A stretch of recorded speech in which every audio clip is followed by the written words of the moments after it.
She had nothing left. No money, no mule, no family, no home.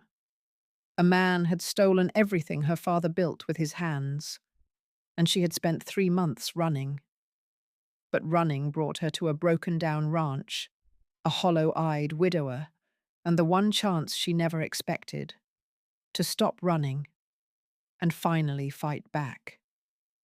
Here on this channel we tell Western tales of grit and grace, stories where love isn't loud, justice isn't easy, and the strongest people are often the ones who've already lost everything. What this story proves: the most dangerous person in any room isn't the one with the most power. It's the one who has nothing left to lose and everything worth fighting for. Hit subscribe, leave a comment, and share this story, because some fights are worth knowing about. This content was carefully researched, developed, and manually edited by our team to deliver meaningful stories with valuable life lessons. Every narrative is crafted to entertain, inspire, and empower our audience. Thank you for being part of our community. Ethan wasn't a man who spooked easy.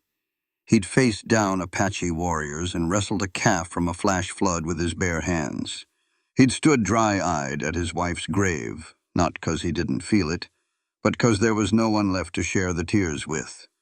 3 years of coming home to an empty, dark house. So when he stepped inside and saw a young woman standing by his stove, he was more than a little surprised. Her eyes were a deep brown, and they held something older than fear. "My name is Lydia Hart," she said, her voice steady. "And before you get any ideas about that rifle, you should know supper's just about ready." Ethan just stared at her. "Ma'am," he finally managed, "you're in my house." "I know," she said, "cooking on my stove." "Yes." He looked around the room and saw it was clean. The dishes were washed and stacked proper. The floor was swept clean. Someone had even folded the old blanket on his chair, the one he always left in a heap. "You cleaned my house." "It needed it," she answered simply. Ethan stood there, mouth agape, with no earthly idea what to do. He'd expected a cold, quiet night, same as always since Clara passed. He sure as heck had not expected this. "How'd you get in?" he asked. "The back window latch is busted." She glanced over her shoulder. "You ought to fix that. Anyone could just walk right in." "Someone did," Ethan said flatly. A ghost of a smile touched her lips. She set a pot on the table, then put out a bowl and a spoon, just like this was an everyday thing. "Sit down," she said. "Eat first. Then I'll explain." "You'll explain right now," Ethan countered. She turned to face him then, and he saw what he'd missed before. Her dress was torn and caked with mud. One of her boots was crudely stitched together with twine, and on her left wrist he saw the yellowing edge of a bruise, maybe 4 or 5 days old. Ethan lowered the rifle a bit. He didn't set it down, but he lowered it. "Explain," he said again, his voice quiet now. Lydia pulled out a chair and sat down, her hands folded on the table. She looked him square in the eye without any shame or pride. "I was with a wagon train out of Tucson," she began. 3 days ago, a flash flood hit us. We lost 2 wagons and 1 man. She paused for a moment. "I was traveling alone to meet a cousin in New Mexico. But I don't have money for a horse or supplies anymore. My mule had to be put down." She said it all matter of fact, like a grief she'd already settled in private. "I walked 2 days to get here to Dry Creek. The hotel wanted 15 cents a night, and I don't have it." Ethan stayed quiet, just listening. "The fella at the feed store told me about a rancher who lived alone about 4 miles out," she went on. "Said his place was in need of some work, and the owner didn't seem to care much. So I figured," she looked down at her hands, "I figured I could offer a trade. Some hard work for a roof over my head for a few nights. A hot meal for some mending and cleaning." "So you just let yourself into my house?" Ethan asked. "I checked if anyone was home first," she replied. "When no one was, I started a fire and got to cooking. I figured you'd either come home and accept my offer, or you'd throw me out. Either way, you'd at least have a hot meal." Ethan studied her for a long moment, taking in the bruised wrist and the patched-up boot. He saw the set of her shoulders, not defeated, just resolved.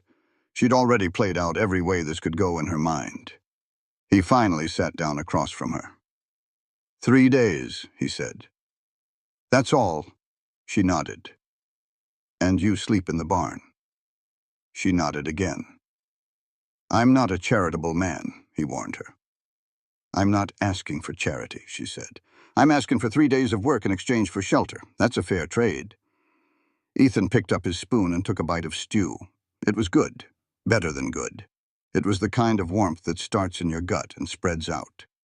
He hadn't tasted anything like it in 3 years. Fine, he grumbled. 3 days. She was up and moving before he was the next morning. That was the first thing that threw him. He heard noises from the kitchen before the sun was even up.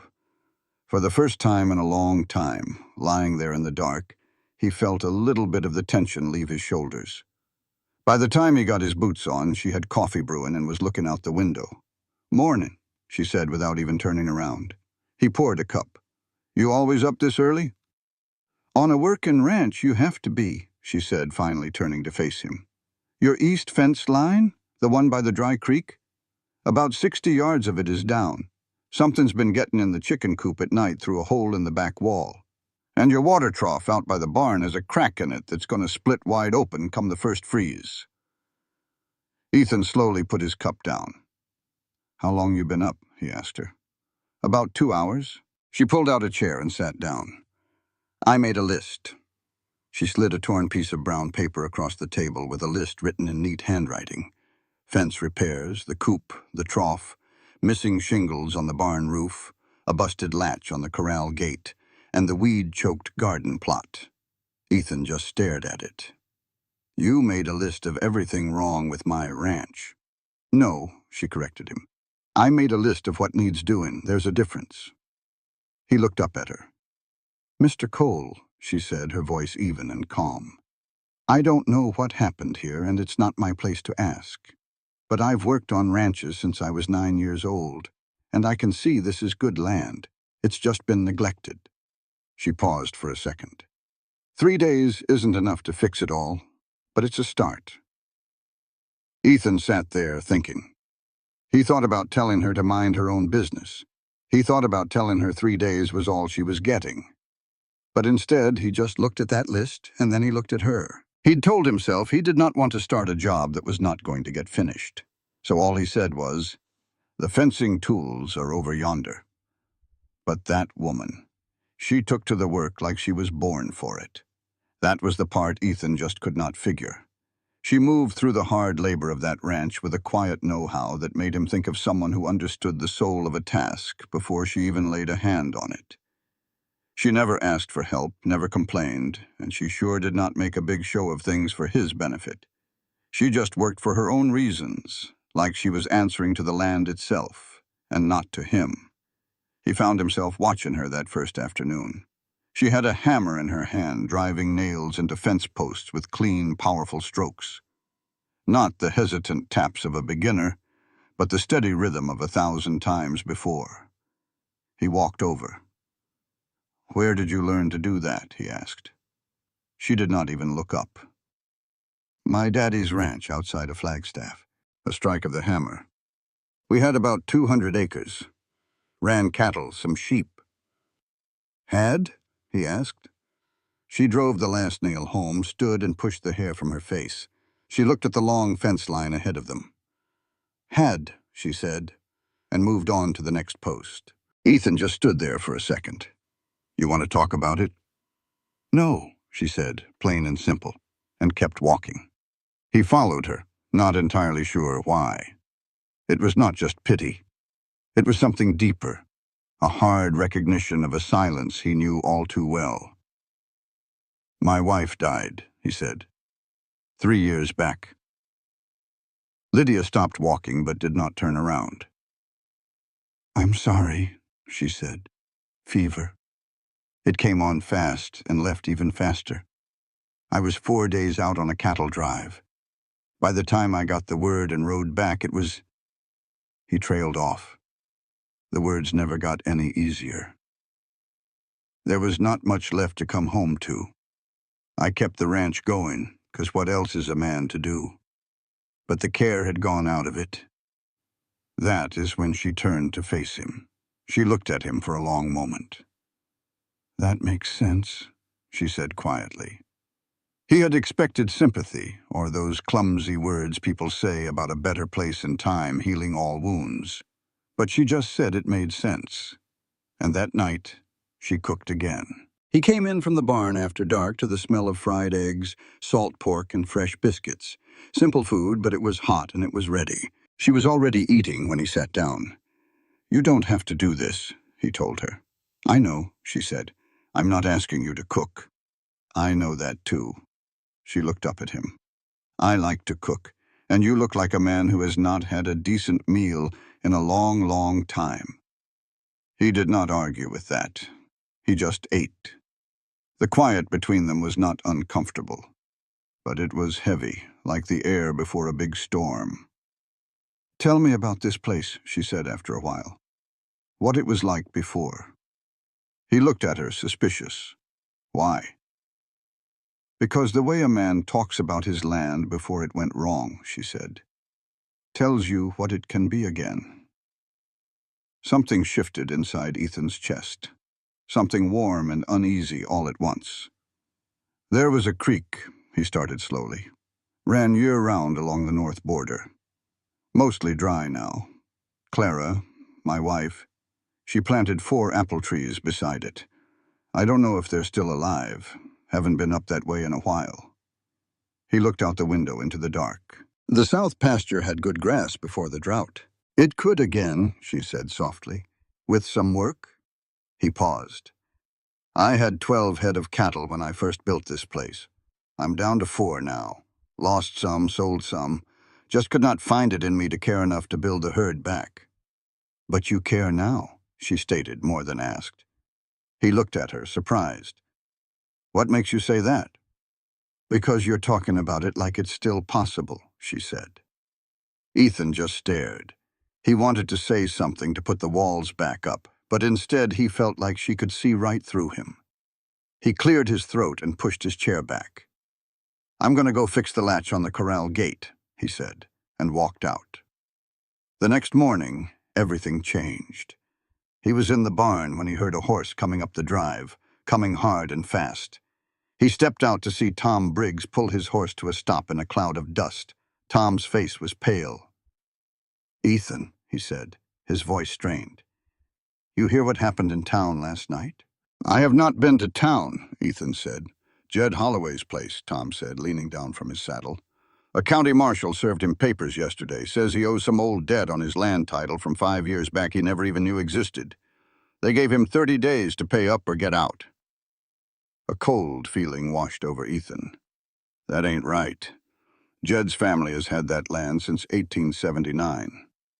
"I know it," Tom said. "But the papers look legal enough. Jed's lawyer could not find a thing wrong with them." Tom's eyes drifted toward the house, noticed Lydia in the doorway, then looked back at Ethan. "She's just working here a few days," Ethan said quickly. "What else?" "There's a man in town," Tom went on. "Name of Victor Hale. He is the kind that buys up land cheap, a speculator. And it looks like Jed's place is just the start." Ethan did not say anything for a moment. He was thinking. "What is Jed going to do?" Ethan finally asked. "What can he do?" Tom shook his head. "He cannot afford a court fight. I am riding out to warn the others. Figured you ought to know, your land being situated right between the 2 creeks and all." "I hear you, Tom. Thank you." After Tom rode off, Ethan just stood there in the yard. He heard Lydia's footsteps behind him. "You heard all that?" he asked. "Yes," she said. "Victor Hale," he said, testing the name. He felt her go completely still behind him. He turned around. The careful, distant look on her face was gone. In its place was something hard and raw, like an old wound torn open. "You know that name," Ethan said. It was not a question. Her jaw was set tight. "Yes," she said, her voice flat and cold. "I know him." She had a calm about her, the kind you only find in folks who have already been through the worst of it. Ethan knew that name, and the quiet in the room got heavy. "Tell me," he finally said. Lydia Hart looked right at him. For the first time, she didn't look broken, but she looked cracked, like old, strong leather that has seen too many seasons. You could see the tough, dark truth of things right through her. "My father's ranch," she said, the one she had told him about near Flagstaff. Victor Hale took it.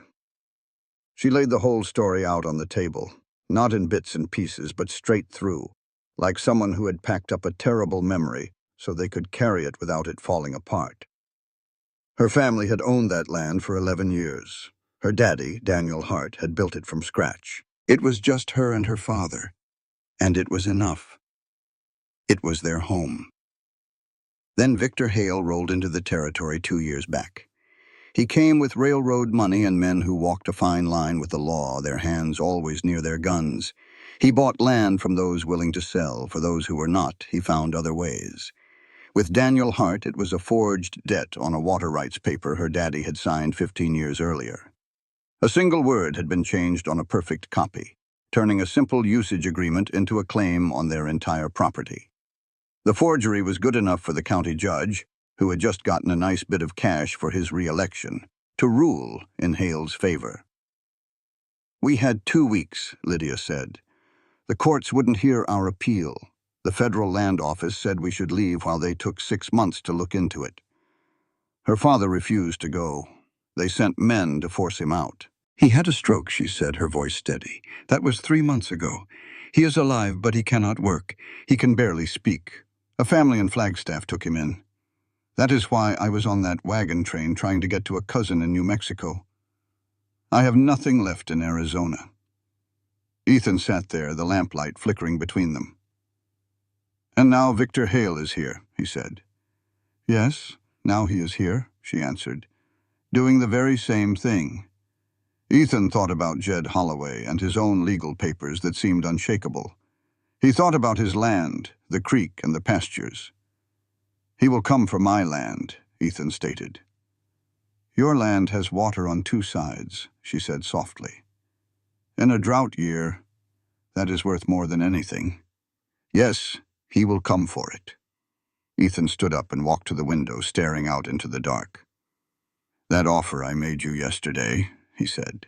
"I am changing the terms." He turned to face her. "You stay as long as you need. In return, you tell me everything you know about Victor Hale, how he thinks, what he fears, every last detail." Lydia Hart looked at him, and something in her expression shifted. It was not relief exactly. It was more like the stillness of a person who has braced for a fall for so long they have forgotten what it feels like to stand on solid ground. "All right," she said. He nodded. "All right." He turned back to the window. Something was moving toward them in the dark, and for the first time in 3 long years, Ethan Cole felt like putting up a fight. He did not sleep. He sat by the cold fireplace, thinking about how Victor Hale was in Dry Creek, and how Lydia Hart had been running from him. By morning, he knew one thing for sure. He had to ride into town. He had to see this man for himself. When he came into the kitchen, Lydia was already there with coffee standing by the window just like the day before. "I am going to town," he said. She turned, her eyes clear. She had not slept either. "I know you are staying here," he said, cutting off her protest. "If one of Hale's men sees your face, we lose any chance we have before we even begin. You told me he gathers information first. Well, so do I." She thought about that for a second, and then gave a single nod. "What are you looking for?" she asked. "I want to see the papers he gave Jed Holloway," Ethan said. "And I want to look this man in the eye." "He will be polite," she said after a moment. "He is not what you think. He will be well-dressed and well-spoken. He will shake your hand, and you will walk away thinking he seems like a reasonable man." She paused. "That is his trick. He makes you feel like the awful thing that is coming is perfectly reasonable. Ethan drank his coffee. I have dealt with reasonable men before. Not like this one, she said quietly. When he came to our place, he sat at our kitchen table. My father offered him coffee, and he took it.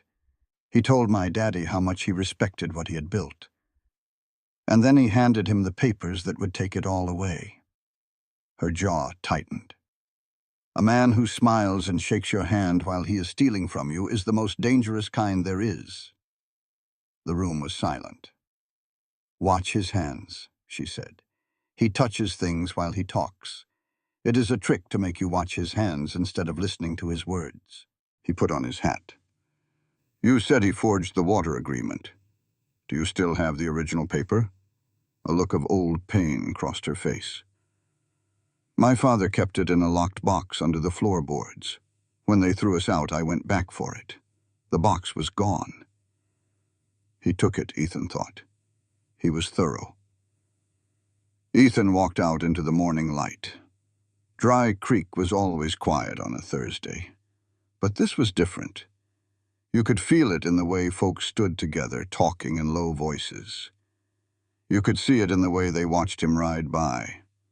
The whole town was coiled tight, holding its breath before a storm. He headed for Jed Holloway first. Jed was sitting in the back of the hardware store, but he was not working. He was just sitting there, looking at a piece of paper in his hands. He was sitting at his kitchen table, staring at a piece of paper like he was trying to read a foreign language. He looked up when Ethan walked in, and a hint of relief crossed his face. Ethan. Jed. Ethan pulled up a chair. Let me see it. Jed pushed the document over. Ethan read it through twice. He was not a lawyer, but he knew enough about deeds to spot a rat. He found the part about a debt from 1881, supposedly signed by Jed's father. Did your father sign any notes in 1881? Ethan asked. Jed's face hardened. My father died in 1879. Ethan looked up from the paper. There it was. The proof. This is a matter for the court, Jed, but this right here is a lie. I do not have money for a lawyer, Ethan, Jed said, his voice cracking. Who else did he hit? Minnie Calhoun got a notice this morning, Jed said. Something about her water access. It is not random, Ethan. He's picking his targets. Ethan considered what Lydia had told him. His land, sitting right between two sources of water. And now some smooth talker was calling it an opportunity. That word hit Ethan wrong, just like he figured it would. He got to his feet. Do not sign a single thing, he said to Jed. Not even a piece of paper saying you received his offer. You hear me? Jed looked up at him. You know this man? Enough, Ethan said. I will be in touch. He found Victor Hale at the hotel, which also served as the town's only decent saloon. Hale had a corner table with two fellas whose only job was clearly to watch the room. Hale himself was looking over papers by the window. He was a well-dressed, calm-looking man, the kind money and patience can build. He smiled when Ethan approached. Good morning, he said. You look like a man with a purpose. I am Ethan Cole, Ethan stated. My land is 4 miles east of here. Ah, Hale said, setting down his papers. I have been meaning to ride out your way, Mr. Cole. Your property is an interesting parcel. Good elevation with 2 natural water sources close by. My land is not for sale, Ethan said. Most things are not, Hale replied. Smooth as you please. Ethan met his gaze, remembering what Lydia had told him. Watch the man's face, not his hands. And in Victor Hale's face, Ethan saw the most dangerous thing a man could possess, a patience that had never known defeat. I will be watching, Ethan said. Whatever you're planning in this county, I will be watching. Hale just tilted his head. I would expect that from a man who cares about his land. He then added with a softness that was a pure threat. A man alone with no family or allies should be mighty careful about whose advice he takes. Ethan stood perfectly still. Careful is a good word, he said. I have always favored it. He turned and walked out of that saloon. He rode home hard, his mind racing faster than his horse. Victor Hale had made two things painfully clear. One, he was coming for Ethan's land, and two, he knew Ethan was not alone. When he pulled into his yard, Lydia was by the west fence working with some wire. She saw the look on his face and froze. "He knows you are here," Ethan said. She did not look surprised, just tired of being right. "What did he say?" "He never said your name, but he did not have to." Ethan swung down from his horse. "He warned me about outside parties and their own interests, and he looked at me the whole time like a man holding a winning hand." Lydia sighed. "He has people in every town. He buys information before anyone even knows he is there. He already knows the lay of the land." "Who in Dry Creek would have told him about you?" Ethan asked. She thought for a second. "The man at the feed store." They worked together on the fence that afternoon, the silence between them comfortable now, like two people who understood the trouble they were in. It was Lydia who finally spoke while they were fixing a corral gate. "The document he used on my father," she said. "There was something wrong with it, something more than just the signature." Ethan looked over at her. "The notary seal," she explained. "Every legal paper in the territory gets a specific county seal. The seal on our paper was from Maricopa County, but the water rights agreement was filed in Yavapai County back in 1871.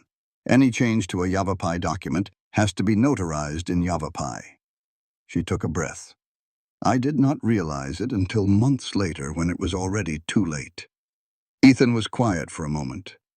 "If Jed's paper has the same kind of mistake—" "It will not be the same," she interrupted. "He is careful, he learns. But there will be something wrong with it. There always is." "The problem is knowing what to look for and having someone who can prove it in court are two different things. Is there anyone in the territory who can?" Ethan asked. "A land record specialist? Someone who would spot a forged seal?" "Yes," she said. "There is a man in Prescott, a former federal land office examiner named Aldridge. But getting him here, building a case before Hale pushes his legal papers through, we are talking weeks at most, probably less. Then we move in days," Ethan said flatly. She stared at him. "You are serious." "You told me my land is worth fighting for," he said. "You told me Jed Holloway is worth fighting for. You think I looked that man in the eye just to come home and do nothing?" "You barely know Jed Holloway," she said. "No," Ethan said. "But I know what it is to have land, and then lose the one thing that made it all matter. And I am not going to stand by and watch that man do to our neighbors what someone should have stopped from happening to your father." The quiet evening air settled around them. Lydia turned back to the gatepost and drove the last nail home, clean and true. "Aldridge," she said again, "in Prescott. If anyone can prove a forgery in court, it is him. Could we reach him by wire?" "Maybe, if the telegraph office will send the message." "Write it out tonight," Ethan said. "Everything you remember about the documents. The wrong seal, the signatures, all of it. I will take it to the telegraph office at first light." She was quiet for a long moment. "Ethan," she said, his name sounding fragile on her tongue. "Why are you doing this? You do not know me." He picked up the tools and started for the barn. She walked beside him. "You told me my land is still real because I talk about it in the present tense." He did not look at her. "Well, you are still talking about your father's ranch that way too." He said, "You said it is good land, not was good land. Barn door. You are not finished fighting for it. You have just run out of room." Lydia was standing in the doorway of the barn. And Ethan Cole, who had not cared about a single thing for 3 years, moved in the lantern light. He went about the evening chores of a man who had remembered what it felt like to have a purpose. She just watched him for a second. Then she went back inside to write that telegram. He came to check on her an hour later. She was sitting at the kitchen table with 3 pages of neat handwriting laid out in front of her. Every detail she could recall about the Flagstaff papers was written with a sharp clarity that both did and did not surprise him. She looked up as he walked in. Her face had a new look, a mix of pure exhaustion and solid resolve. It was the face of a person who had carried a heavy weight alone for so long, she forgot it was possible to set it down.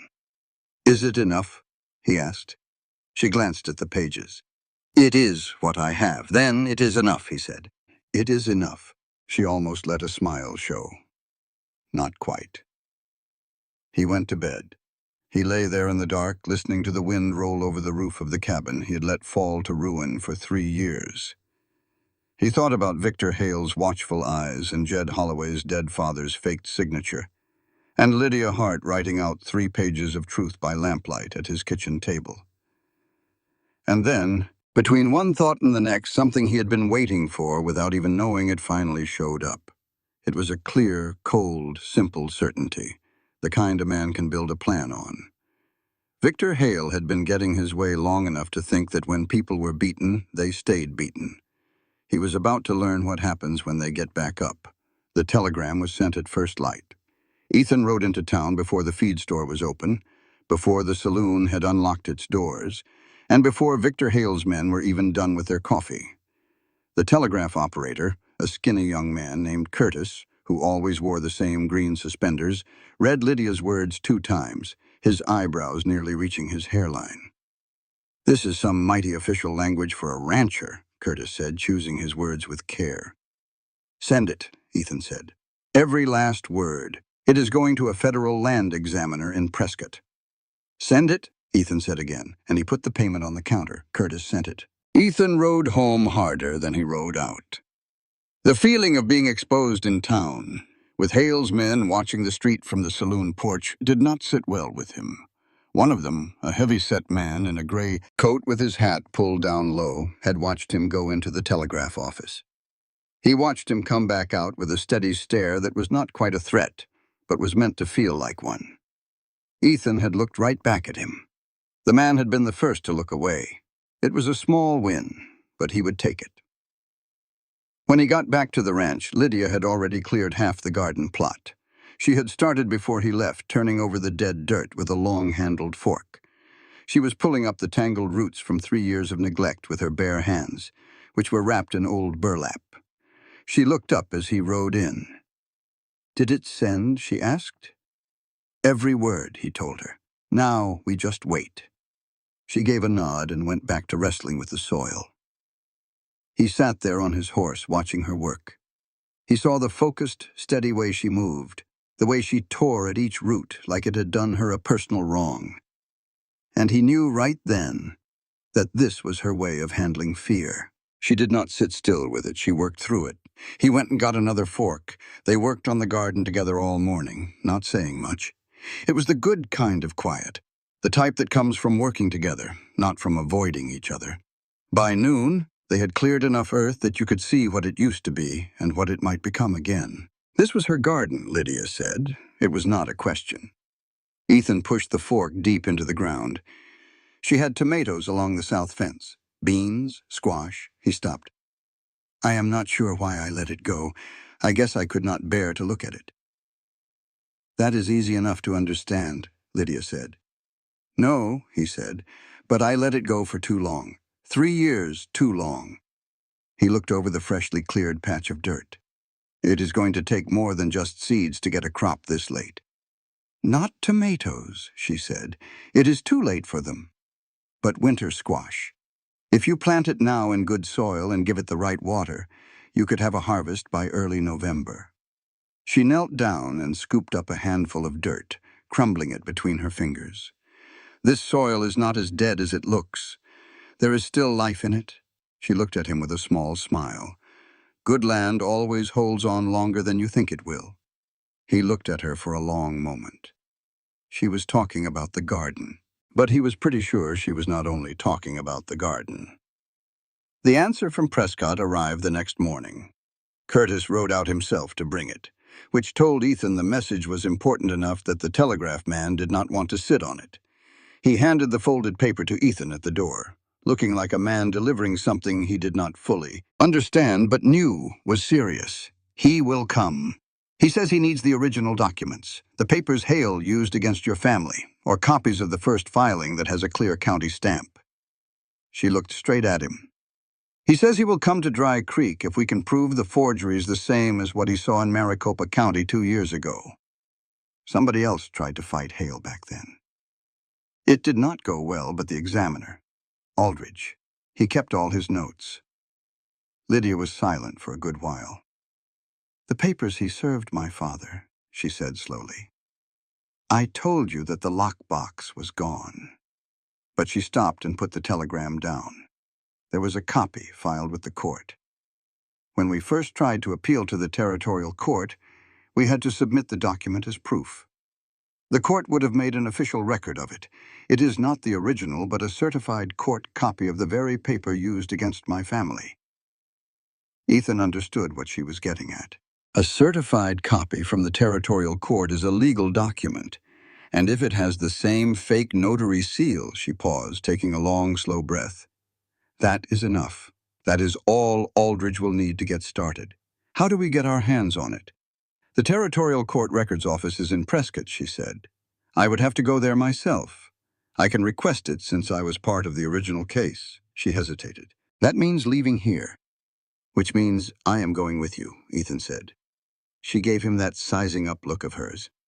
The one that was somewhere between being suspicious and being surprised. That is a 2-day ride each way. I know the ride to Prescott, he said. Who will watch the ranch? Tom Briggs owes me a favor from 3 years ago when I hauled his wagon out of the creek, Ethan said. He will watch the place for 4 days. She was quiet. Lydia, he said, using her name directly, which he had not done often. She became very still when he said it. Victor Hale is already making his moves. Jed Holloway has 30 days, according to the papers, but Hale will not wait that long to start leaning on the others. Every day we sit here waiting is another day he is using against us. He held her gaze. We have to make the first move. She picked up the telegram one more time, read it, and set it back down. When do we leave? She asked. Tomorrow, at dawn, he said. They left before the sun came up. He came back with a pair of boots that were too small for him. They had belonged to Clara and had been sitting in a trunk for 3 years because he could not bring himself to give them away or even look at them. He put them on the table. Try these, he said, and then he walked right back outside before she had a chance to say a word. When they were loading their horses, the next morning she had them on. Neither of them said a thing about it. They were a couple of hours outside of Dry Creek when Ethan spotted the rider. He had been watching the trail behind them ever since they left, not in an obvious way that looked like he was scared, but with the steady watchfulness of a man who knows when things are not right. And this rider, about a half-mile back, had kept that same distance for 2 solid hours, never getting closer and never falling behind. Do not turn around, he said in a low voice. Lydia's hands tightened on the reins. How long? Since the fork in the road outside of town, he said. Gray coat, big horse. He was sitting on the saloon porch yesterday, watching me come out of the telegraph office. One of Hale's men, she said. Her voice was flat and certain. One of his. He kept his own voice calm. That means Hale knows we are going somewhere. He just does not know where. He sent someone to find out. What do we do now? Ethan thought it over for a minute. He knew this road to Prescott like the back of his hand. About 6 miles up ahead, the road split. The main trail went straight on, wide and out in the open. But there was a smaller trail that cut south through a canyon pass before it met back up with the main road 9 miles later. It was longer and rougher, but those canyon walls would hide a rider completely in less than a quarter mile back. There is a fork in the trail ahead, he said. When I give the word, we ride fast. How fast? Fast enough that he cannot see which way we turn before he gets to the fork himself. She glanced at him. I can ride, I know. I mean, I can really ride, she said. Do not you slow down on my account. A hint of a smile touched his mouth. Then keep up. He kept their pace steady, watching the fork get closer. 200 yards out, Ethan yelled, Now! They spurred their horses, not looking back. He could hear her right beside him as the ground changed, and the canyon walls rose up to swallow the sky. There was only the sound of hooves in the wind as they raced through that narrow passage. He did not slow for a full mile. When he finally reined in, the main road was long gone.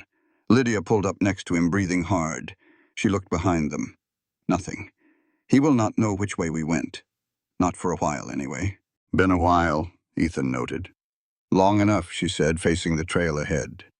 You know this path. You and Clara rode it before the road, he said. It'll add 2 hours to our ride. It's worth it, she answered.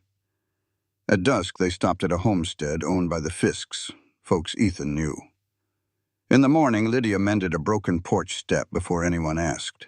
Mrs. Fisk watched her with a quiet approval, the kind women of the land give to each other. Over supper, Mrs. Fisk asked plainly, "Are you two married?" Ethan said, "No, ma'am." "You've been alone since Clara passed," she observed. "Yes, ma'am." "That's a long time to be by yourself," she said, passing the bread and ending the talk.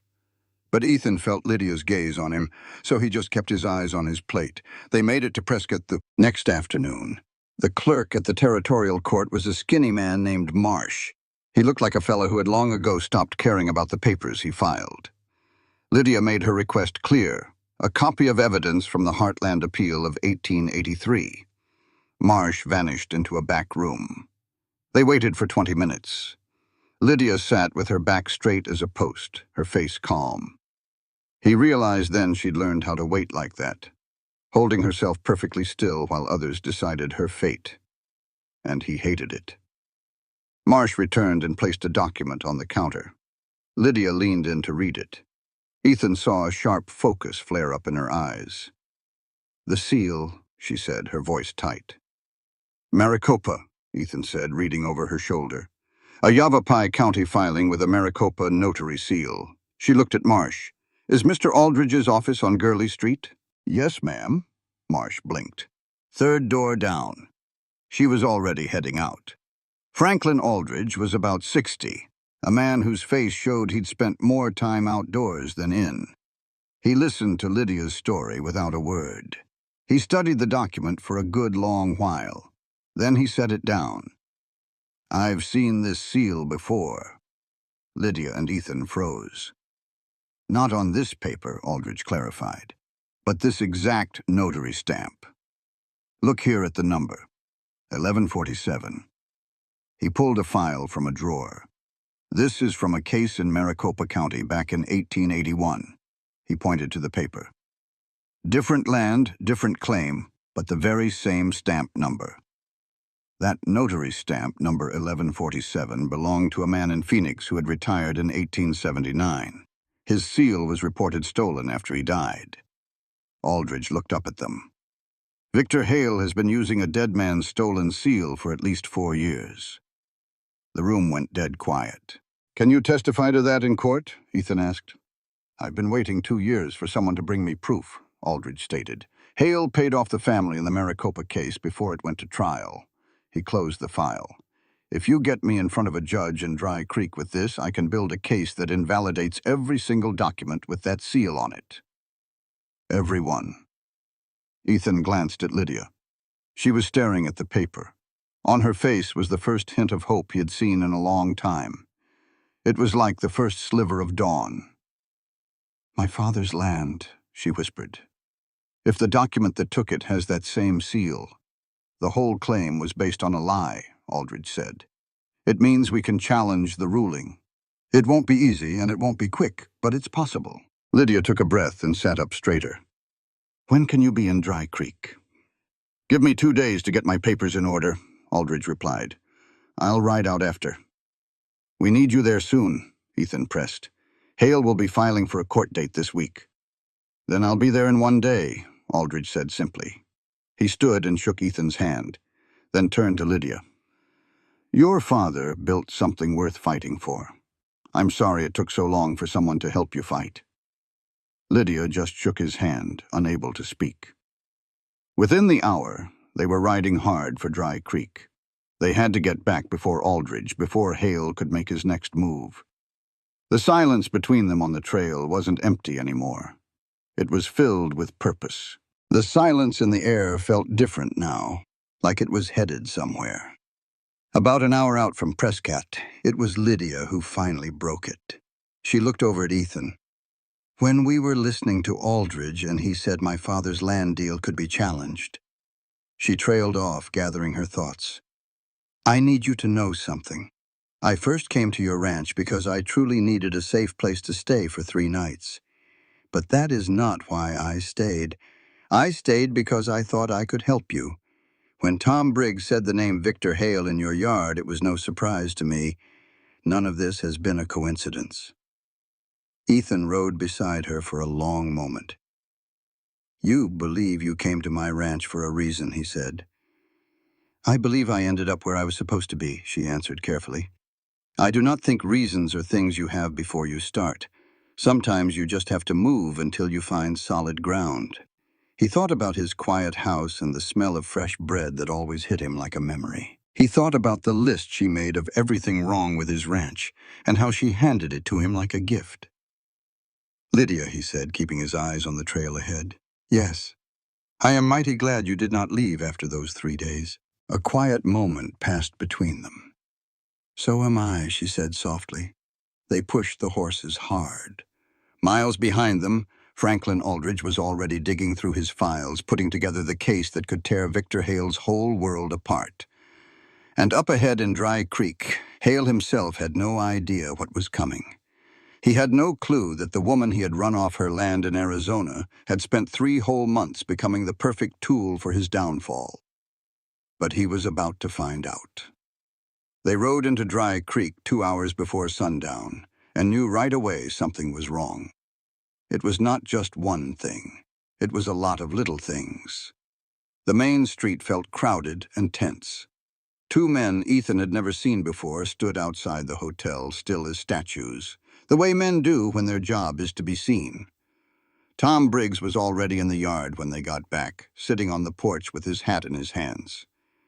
His face had that same pale, worried look it had when he came to warn Ethan about Jed Holloway. Ethan was off his horse before it even stopped moving. "What is it, Tom?" he asked. Tom stood up slowly. "Hale moved quick while you were gone. He filed for an emergency court hearing. It is the day after tomorrow. A county judge is riding in from Tucson." Tom paused, taking a breath. "And that is not the worst of it. He served papers to 3 more ranchers yesterday," Tom said. "Pete Reyes, Minnie Calhoun, and Frank Dodd over on the East Ridge." He looked over at Lydia, who was now standing right by Ethan's side. "And this morning, one of his men rode out. He told me to tell you that Mr. Hale requests a meeting with you tonight." The way he said it, it was not really a request. Ethan felt his jaw tighten. "What time?" 7 o'clock. At the hotel." Ethan looked at Lydia. He could see the wheels turning in her head, the way she recalculated everything when the game changed. "He knows we went to Prescott," she said in a low voice. "His man would have sent word. Hale is moving the court date, up to block whatever move we are about to make." Ethan nodded. "Jed, Pete Reyes, Minnie Calhoun, Frank Dodd. We have to show them what we found, and they have to agree to stand with us in that courtroom. And I have to go meet Victor Hale at 7, Ethan said. "Oh." She stopped and turned to him. "You are actually going to go?" "Yes," he said. "But why?" "Because the best way to deal with a man who wins by keeping people off balance," Ethan said, "is to show up looking like you are not worried one bit." He went by himself. He left Lydia at the ranch doing what she did best, making a list. He was starting to see that was her way of getting through things. Some folks pray, others drink. Lydia Hart made lists. He rode into Dry Creek as the sun finally gave up. Hale was at the same table in the corner, looking as patient and reasonable as ever, but something was off tonight. There was a tightness around his eyes, a focus that was sharper than before. He had waited 4 days to find out why Ethan went to Prescott, and not knowing did not sit well with him. "Mr. Cole," he pointed to the empty chair. "Thank you for coming." "Your invitation was hard to refuse," Ethan said as he sat down. Hale watched him for a beat, then folded his hands on the table, deciding to get straight to business. "You went to Prescott." "People take trips," Ethan replied. "You went to the Territorial Records Office," Hale said. "And you visited Franklin Aldridge." He kept his eyes locked on Ethan's face. "Yes, I have people there too. I have people in most places." He let that sink in. "I know what Aldridge tries to do. I know what he told you. And I want you to understand that whatever proof he thinks he has, it is not as strong as he believes." Ethan said nothing. Hale kept talking. He had a theory 2 years ago. It did not work then, and it will not work now. I want to offer you a better way out of this. He pulled a folded paper from his coat pocket and placed it on the table, but he did not push it forward. I am ready to buy your ranch for 140% of its value. Cash. This week. That is not an offer I make to just anyone. Ethan glanced at the paper, then back at Hale. Why my land? He asked. Hale almost smiled. You know why. You have 2 sources of water near your property. When the railroad comes through this county, and believe me it will, the rights to that water will be worth 10 times what I am offering you. I am not trying to cheat you, Mr. Cole. I am trying to give you an escape from a life that, from the looks of it, you have already given up on. The table was dead silent. Ethan remembered what Lydia said about Hale. He makes you feel like whatever he is doing is the only reasonable choice. He thought of Daniel Hart, Lydia's father, drinking coffee with this same man before signing away his whole life. You made the same offer to the Hart family, Ethan said, back in Flagstaff. A flicker of something went across Hale's face. It was tiny and fast. I have done business all over. Daniel Hart, Ethan said again. Flagstaff, 1883. A water rights deal with a Maricopa notary seal on a Yavapai County paper. He watched Hale's face like Lydia taught him. Not the hands, the face. Are you going to tell me that seal number 1147 also appears on your Dry Creek papers by pure chance? The whole feeling in the room changed. Hale's calm expression did not break, but it became rigid.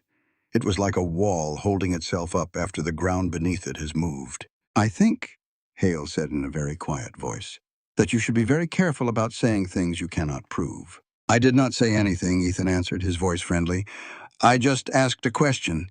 He stood up and grabbed his hat from the table. Day after tomorrow in the county court, Franklin Aldridge is going to answer it for all of us. He put his hat on. Good evening, Mr. Hale. He walked out of that hotel with steady hands, even though his heart was pounding in his chest. He did not let any of it show as he crossed the street, untied his horse, and rode home. There was still a long night ahead, and they had a lot of work to do. By 9 o'clock, they were all crowded into Ethan's kitchen. Jed Holloway was there, the paper Hale served him laid out on the table like a piece of bad news. Pete Reyes, a quiet man of about 40, listened more than he talked. Minnie Calhoun, who was 62 and had run her ranch alone for 8 years, sat with her arms crossed, looking like she was ready to be disappointed. And Frank Dodd, who owned the biggest spread of all of them, looked tired and unsure of why he was even there. Briggs leaned against the wall, holding a coffee cup. Lydia stood at the head of the table. When she began to speak, the whole room seemed to lean in. She laid the certified copy on the table, then placed Aldridge's comparison document right next to it. With a steady voice, she explained the seal numbers, a speech she had clearly practiced in her mind 1,000 times. The paper used against my family had notary seal number 1147, she said. This is a stolen seal from a dead man. Franklin Aldridge has the proof from Maricopa County, and he's riding in tomorrow to testify. She met each of their gazes. I need to know which of your papers you'll let him see. Minnie Calhoun was the first to answer. All of them, she said. Every last page that man sent me. Pete Reyes nodded in agreement. Frank Dodd looked closely at the seal number. He was a careful man, which was usually a good thing. What if that seal isn't on my papers, he asked. Then Aldridge proves a pattern of fraud on the other properties, Lydia explained calmly. That makes all of Hale's claims look bad, including his one against you.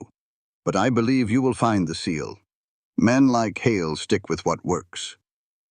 Dodd nodded slowly. All right then. Jed had been quiet, just staring at the documents. My father's name, he said, his voice rough. His signature on that paper. Even if we win, that lie is still in the court records. He looked at Lydia. I want it on the record that it's a forgery. I want his name cleared. The kitchen was silent. That is what Mr. Aldridge's testimony will do, Lydia said gently. He won't just dispute the claim. He will name the fraud. Your father's name will be cleared. That is the entire point. Jed finally nodded. Good, he said softly. That's good. Hand once a firm shake, and then she let go. That was how a ranch woman said a whole lot without saying a word. Aldridge spoke up. This changes things. It ain't just a land squabble anymore. We're looking at criminal fraud against a whole bunch of folks. He let that sink in. I want the county marshal in that courtroom tomorrow. Ethan chose his words carefully. The county marshal? Heard he just got a mighty fine contribution to his office fund from somebody who didn't leave a name, Aldridge said. Lydia looked at them. You reckon he's on Hale's payroll? I reckon we don't know, Lydia said. That means we can't trust him, but we can't cut him out either. We have to act like the whole thing is on the level. We need to build a case so strong that any crooked dealing sticks out like a sore thumb. Aldridge watched her for a second. You've given this a lot of thought. For 3 months, yes, she said. He glanced at Ethan. Is she always like this? Pretty much, Ethan said. It was late in the afternoon when Hale played his hand. Ethan was in the barn when Tom Briggs came tearing in on his horse, the second time in a week. That sight, Tom Briggs riding hard with that worried look on his face, had become a signal that things had just gotten worse. Hale's men visited Jed's place, Tom said, his horse still breathing hard. About an hour ago, 3 of them. They told Jed the court date's been moved to 6 in the morning, Tom said, his jaw tight. Said the judge had a change of plans. He clenched his teeth. And they told him Hale's offer to buy his land stands till midnight tonight. After that, the offer's gone, and Hale will use the law to take it all. Midnight. Ethan's mind was already working. A 6 o'clock hearing meant the judge could make a ruling before Aldridge even got his papers in front of him. Midnight meant Jed had less than 8 hours to make a choice. Take the money and lose his land with something in his pocket, or face a courtroom at dawn with no idea what would happen. Is Jed going to hold strong? Tom asked. He'll hold, Ethan said, already heading for the door. I'm just making sure he's got what he needs to stand on. He looked right at Tom. Are you with us all the way? For 2 years, Tom Briggs had watched his county get carved up, just hoping things would sort themselves out. Now that question hung on him heavy. Ethan saw him make up his mind. All the way, Tom said. Ethan nodded. Then ride. He found Lydia in the garden, of course. When things got sideways, she put her hands in the dirt like other folks might turn to prayer. She heard him coming and looked up. He moved the hearing, she said. It wasn't a question. 6 o'clock tomorrow morning, he confirmed. She stood up, dusting the dirt from her hands. He's going to try to get a quick ruling before Aldridge can show the fraud evidence. If the judge rules on even one property before the bigger pattern is shown, it makes everything a mess. Can he do that? Get the judge to hear land claims before the fraud? He can sure try, she said, her mind already moving ahead. We need Aldridge to file a motion tonight. It has to ask that the fraud evidence be heard before anything else. It needs to be on the judge's desk before morning, a paper trail they can't just brush aside. Aldridge is at the hotel, Ethan said. Then we're going to the hotel. Hale's men are there. Then we'll go to the hotel carefully, she said. He almost cracked a smile. You ain't scared of much, are you? She looked at him, and for just a second the tough exterior fell away. He saw it wasn't that she had no fear, but that she chose to act in spite of it. I'm scared of plenty, she said, her voice low. I'm scared my father won't get better. I'm scared that even if we win, getting his land back will take more time than I can stand to think about. She paused. I'm scared I dragged you into a fight that could cost you everything you have left. Her eyes met his. That one scares me most of all. The quiet evening air was thick between them. You didn't drag me, he said. I walked in on my own 2 feet. His voice was firm, leaving no room for her to argue. My land is my land. My fight is my fight. I made my mind up the morning I rode into town and looked Victor Hale square in the eye. That had nothing to do with you. He paused. And everything you've done since you showed up here, that is not a burden. Do you understand me? She just looked at him for a long moment. It was a different kind of look, not cautious or professional, but something open and real. It hit him hard, right in the chest. I understand you, she said. Good, he said. Now let's go find Aldridge. They took the back way, staying off the main street, and came into the hotel through the side entrance. Aldridge opened his door in his shirt sleeves, reading glasses perched on his head. He looked like a man who was expecting a late-night knock. Ethan laid out the situation in a few short sentences. Aldridge had his jacket on before he was even done talking. I'll write the motion now. I'll need the county court clerk's name. Harold Birch, Lydia said. He gets home by 8. If we get the motion to him by 9, he has to log it before court tomorrow. Aldridge stared at her. How in the world do you know the court clerk's evening routine? I asked the hotel cook when we came in, she said, simple as that. Aldridge looked over at Ethan. Yep, Ethan said. All right, Aldridge said. Give me 45 minutes. They waited in the hall. Ethan leaned against the wall while Lydia sat on a bench, her eyes closed. She wasn't sleeping. He knew by now she was just thinking things through. Without opening her eyes, she said, When this is over, no matter how it turns out, I want to go back to Flagstaff. He stayed quiet. Not for good, she said, or maybe I don't know yet. But I need to see my father. I need to tell him what happened here. She stopped.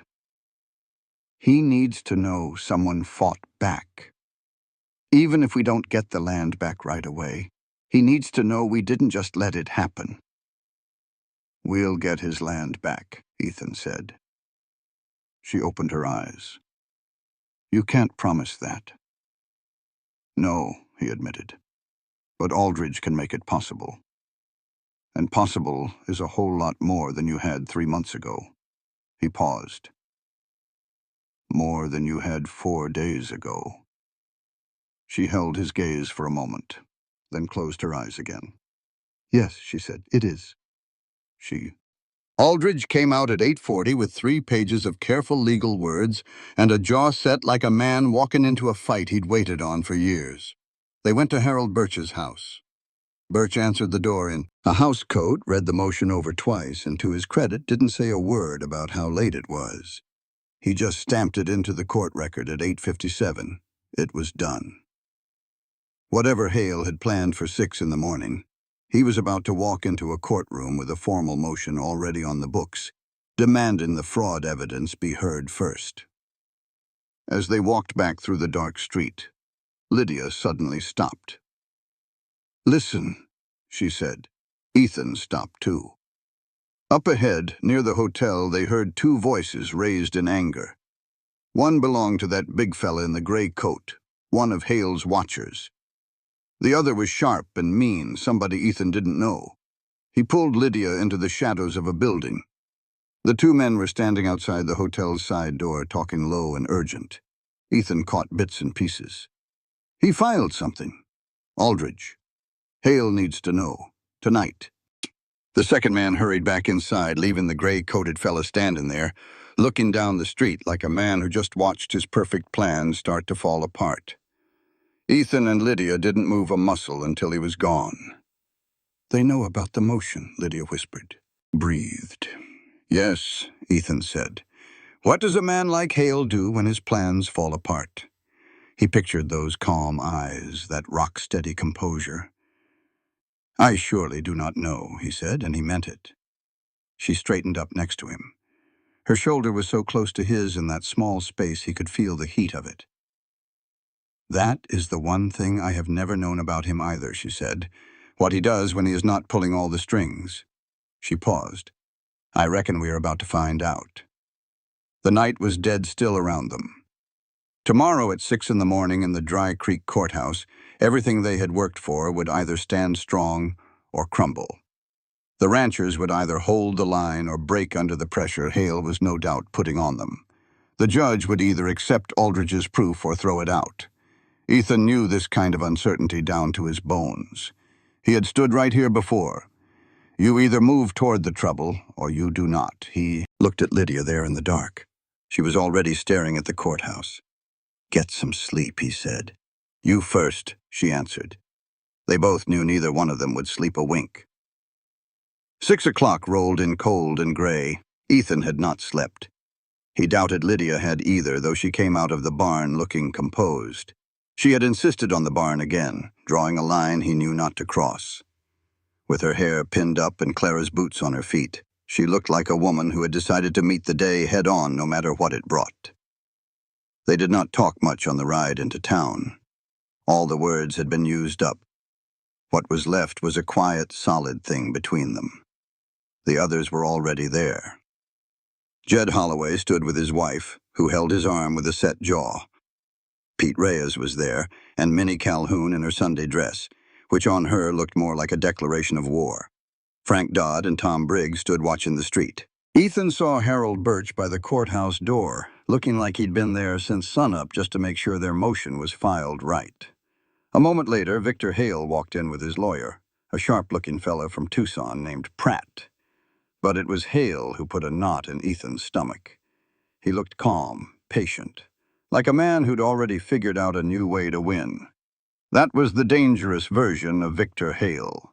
The judge, a heavy man named Carey, came out at 6:15, read the motion for what felt like an eternity.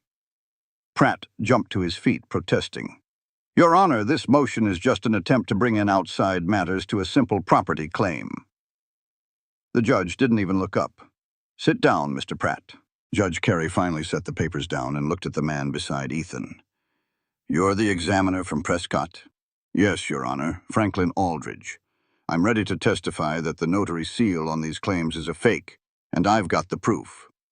Pratt was up again, talking about how this was all wrong. But the judge cut him off, his voice hard as iron. Mr. Pratt, I read the motion. I also called the Federal Land Office myself this morning. They confirmed everything Mr. Aldridge is about to say. The whole room went quiet. We're going to hear the fraud evidence first. Now sit down. Ethan felt Lydia let out a breath she'd been holding. He glanced over at Hale, and for the first time he saw a crack in that solid wall of confidence. That cool certainty on Hale's face had finally run up against something it couldn't bully or buy. It ran into Franklin Aldridge, who had 3 years of files and a dead man's stolen notary seal. Aldridge testified for the better part of an hour. He wasn't emotional. He was all facts, and that's what made it so powerful. He laid out the registration number of the seal. He showed the record of the real notary's death. He walked the judge through every single one of the 4 fake claims, all tied to that one stolen seal. Pratt tried to tear him down, but you can't argue with a number in a ledger. When it was over, Judge Carey looked straight at Hale. Mr. Hale, do you have anything to say? For the first time, the man who had built an empire on bluffs and threats looked like he was fresh out of words. Hale, a man who built his world on the silence and fear of others, finally stood in a small Arizona courtroom and felt the ground give way beneath his feet. Your Honor, Hale said, I trusted the legal papers my lawyer gave me. If that notary seal was a fake, then I am just as much a victim as anyone. The judge's voice was cold as a stone. That same seal number showed up on papers in Maricopa County 2 years ago. Your name was on those too. I am not buying a good faith story this morning. He nodded to the marshal at the back of the room. Marshal Webb, you make sure to have a word with the territorial prosecutor before Mr. Hale thinks about leaving Dry Creek. The room went dead quiet. Marshal Webb stood up a little straighter. Yes, Your Honor. Hale just stood there for a second that felt like an hour. Then he sat down, real slow. The calm look on his face was gone, replaced by the hard stare of a man who just realized all his roads had run out. His lawyer, Pratt, started whispering at him, but Hale did not even look his way. Judge Carey then turned to the ranchers, filling the room. The property claims against Holloway, Reyes, Calhoun, and Dodd are all thrown out because of forged documents, he announced. This court's findings will be sent to the prosecutor. He took a breath. Is there any other business? That is when Lydia stood up. Every head in the room turned to her. Even the judge gave her his full attention. Your Honor, she said, her voice ringing clear and strong. My name is Lydia Hart. My father, Daniel Hart, lost his place in Flagstaff because of a claim with that very same fake notary seal. The document is on file in Yavapai County. I ask that your findings today be sent to the Flagstaff office as evidence to challenge that old ruling. The silence was heavy. Pratt started to get up, but Hale grabbed his arm and pulled him back down. The judge watched Lydia for a long moment. Your request is noted and will be entered into the record, he said. We will send the information. He paused. I am sorry for what your family went through, Miss Hart. Getting it back will take time, but the record will now show the truth. Lydia took her seat. Ethan did not dare look at her. If he did, everyone in that room would see plain as day what he was feeling, and he was not ready for that. So he just stared at his own hands. The room slowly cleared out, with folks talking in low voices, shaking hands, and letting out long-held breaths. Jed Holloway came up to Ethan by the door. He took Ethan's hand in both of his and just held it, saying more with that than words ever could. Your father's name is clear, Ethan told him. Jed swallowed hard. Yes, he said. It is. I will drop by next week, Frank Dodd said, looking him straight in the eye. I've got some good timber for that south pasture fence of yours. I will take it, Ethan said. Tom Briggs was the last one. He stood next to Ethan and looked over at Lydia, who was talking with Aldridge. He turned back to Ethan. She just came out of nowhere, did not she? Tom said. She surely did, Ethan answered. A good thing for all of us. By midday, Hale was gone from Dry Creek. He left with his lawyer and his men, with Marshal Webb making sure they stayed on the right road. He was a man who had been stopped, but not broken. Men with that much money and power are rarely ever truly broken. They were stopped by folks who had simply refused to stay beaten. Ethan watched them ride out. He did not feel like cheering. He felt something quieter, something that would last. It was the feeling of a long cattle drive finally over, with the job done right. Not victory, just completion. He turned and walked back to Lydia, who was waiting with their horses. She had been watching them leave, too. It is not over for my father, she said, stating it like a simple fact. I know, he said. It could take months. I know that, too, he replied, taking the reins from her. Aldridge said he would take the papers to Flagstaff himself. She looked up at him, surprised. When did he say that? This morning. He also said, in his professional opinion, that with our win here, your father's case now has a strong foundation. Lydia was quiet for a bit, saying the word over to herself. Strong. Strong, Ethan repeated. She nodded once. Then she did something he had never seen before. She put her hand flat against the middle of her chest, just for a second, as if to make sure her heart was still there. He looked away, giving her the moment. They rode home slow. There was no rush now. What will you do? Ethan asked her. I need to go to Flagstaff, she said, to tell my father in person. And I want to be the one to file the challenge with Aldridge. When? He asked. Soon. Maybe in a week. He rode on for a minute. You would come back, he said. It was half a question, half a statement. She gave him a sideways glance. The garden will not be ready for another month. Someone needs to be here for it. He did not smile. What he felt was bigger than a smile. something he had not had a name for in 3 long years. "And the apple trees," she added, her voice a little softer. "You said you have not been up to North Creek since Clara planted them. I would like to see if they are still growing." Ethan looked down the road. "Good land, always," he said quietly. "I will take you up there when you get back." "All right," she said. The week went by fast, filled with ordinary things. Lydia wrote letters and spent 2 full afternoons in the garden, planting the winter squash in the rich, dark soil she had turned over herself. He'd forgotten what it felt like to need hope. "The garden," Ethan finally said.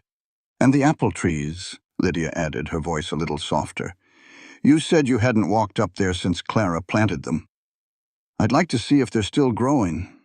After a moment, she said, "I want to see what they became with nobody watching." Ethan thought about those trees, pushing their roots down deep in that dry soil, holding on longer than anyone had a right to expect. "I'll take you up there," he said, "when you get back." The week went by fast, filled with the simple work of living. Lydia spent 2 days in the garden, and soon the soil looked rich and dark, worked right for the first time in years. The ground looked alive again. On her last day, she quietly fixed the broken window latch in the kitchen. Ethan found it that evening, feeling the solid click of something made whole. The morning she left, she came out to the corral where he was working. She stood there with her travel bag, looking just as determined as the night she arrived. But something was different. Back then, she was carrying loss. Now, she was carrying purpose. "The squash needs water every 2 days," she said. "Not every day." "I know how to water a garden," he replied. She gave him a little smile. "You haven't watered anything in 3 years." He couldn't argue with that. "Every 2 days," he promised. She turned and looked him square in the eye. "Ethan, when I came here, I was at the end of my rope." Her voice was steady, but just barely. "What you did, it wasn't a small thing. You didn't have to get involved." "I know," he said softly. "I'm saying thank you," she said, making sure he understood. He just looked at her for a long moment. "Come back. That's all I ask." She held his gaze. "I'll come back." He watched her ride out until she was just a speck on the horizon. Then he went to the barn, got the watering bucket, and walked to the garden. She returned 6 weeks later. He knew it was her long before he could make out her face, just by the steady way she rode, straight-backed and aimed for home. What she'd been holding back for months, that constant readiness for another fight, was finally gone. She looked open and clear. "How is he?" Ethan asked. "He's alive," she said. "I sat with him and told him everything. He can't talk much yet, but he understood. He just held my hand and didn't let go." She took a breath. "Aldridge filed the challenge. It'll take time, but it's moving forward." "Good," Ethan said. She looked around the yard, her eyes landed on the garden where the squash vines were spreading out low to the ground. "You watered every 2 days," she said, a simple and complete truth moving across her face. "I said I would," he answered. She reached into her bag and pulled out a small, folded piece of paper and held it out. He took it and unfolded it. It was a rough pencil drawing of an orchard, sketched from a deep memory. 4 trees stood in a row, each one with its own personality, the spacing between them just so. "I asked my father to draw them," she said. "He cannot write anymore, but he can still draw. That is how the apple trees looked when Mama planted them." She paused. "I figured if we are going to plant more along your North Creek, you ought to know how a good orchard is meant to start." Ethan looked at the drawing for a long time. He saw the 4 trees drawn by a sick man's memory from 30 years past. "We will go up there tomorrow," he said, "to the creek. See what Clara's trees need." "Tomorrow," she said. "Yes." He folded the paper with care and put it in his shirt pocket right over his heart. She went to her horse. He went back to the fence line, and the ranch moved around them, peaceful and steady. exactly like the first night.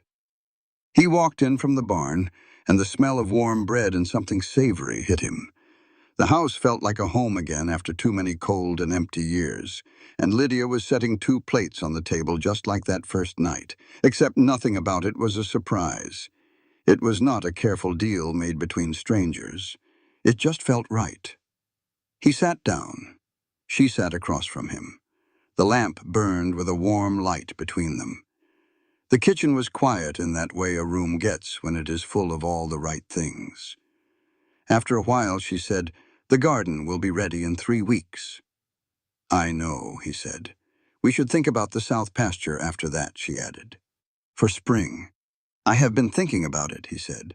She looked up. "And I think it can hold 30 head," he said, "with the right grass and a good water rotation."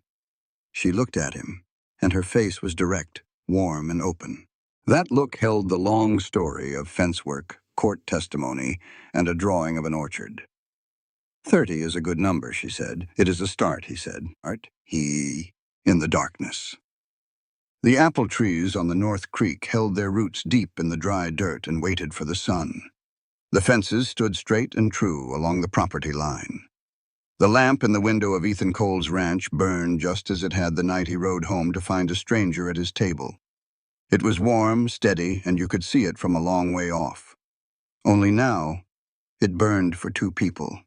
And Ethan Cole, who had spent 3 years keeping every light in the place turned off, finally understood. He saw that the bravest thing a broken man can ever do is let someone show him where the warmth went, and then choose with both eyes open to let it back into his life.